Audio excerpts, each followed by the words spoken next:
Hello बच्चों, आज हम अंग्रेजी व्याकरण का एक टॉपिक पढ़ेंगे, होमोफोन्स, जिन्हें हिंदी में हम कहते हैं समश्रुत भिन्नार्थक शब्द। पहले हम इसकी परिभाषा देख लेते हैं। Homophones are words they sound alike but they have different spelling and different meanings. अर्थात होमोफोन्स व्याकरण में ऐसे शब्दों को कहा जाता है जो बोलने में एक जैसे हैं लेकिन उनका अर्थ और उनकी जो स्पेलिंग है वो अलग होती है। उदाहरण के लिए यहाँ पर दो शब्द हैं, डियर और डियर, है ना। पहले की स्पेलिंग है DEAR, डियर, जिसका मतलब होता है प्रिय, और दूसरा है DEER, डियर, डियर यानी हिरण, है ना। अब इनको हम वाक्यों के साथ समझेंगे। He read the poem aloud, the teacher allowed the class to spend 10 extra minute in the playground. अब इसका अर्थ देख लेते हैं। He read the poem aloud, वो कविता को जोर से पढ़ता है। अलाउड का मतलब यहाँ क्या हो गया, जोर से। The teacher allowed the class, teacher ने क्लास को अनुमति दी। To spend 10 extra minutes in the playground. इन दोनों शब्दों को हमने समान रूप से उच्चारित किया है, एक जैसे बोला है, लेकिन इन दोनों का अर्थ यहाँ पर अलग है। I have some work to do this evening, यहाँ पर नेक्स्ट शब्द है sum. He owes me a large sum of money, है ना। इन दोनों का उच्चारण समान है, लेकिन यहाँ पर सम का मतलब है कुछ। I have some work to do this evening, मेरे पास कुछ काम है इस शाम को करने के लिए। He owes me a large sum of money, यहाँ पर सम का मतलब है संचय करना या जोड़ना। वो मेरा आभारी है पैसों को संचय करने के लिए या जोड़ने के लिए।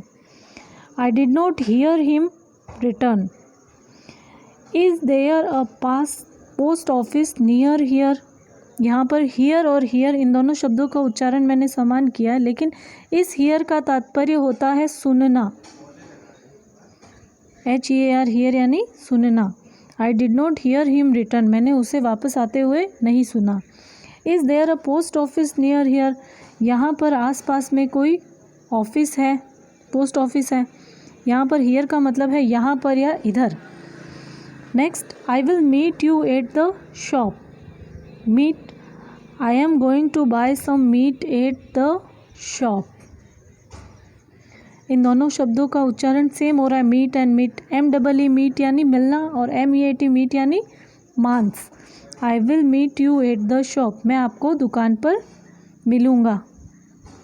आई am going to buy some meat at the shop, मैं दुकान पर कुछ मांस खरीदने जा रहा हूँ।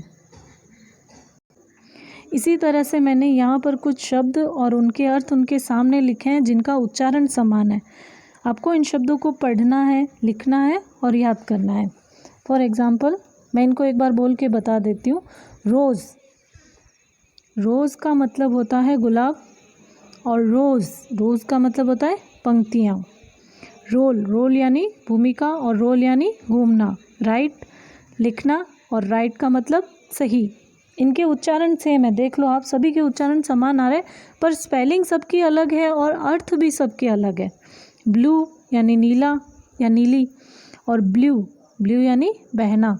स्वीट, मीठा, स्वीट यानी होटल का कमरा या वाद्य संगीत की रचना। मेड, MADE, मेड का मतलब होता है बनाना, किसी चीज़ का निर्माण करना, और MAID मेड का मतलब होता है नौकरानी।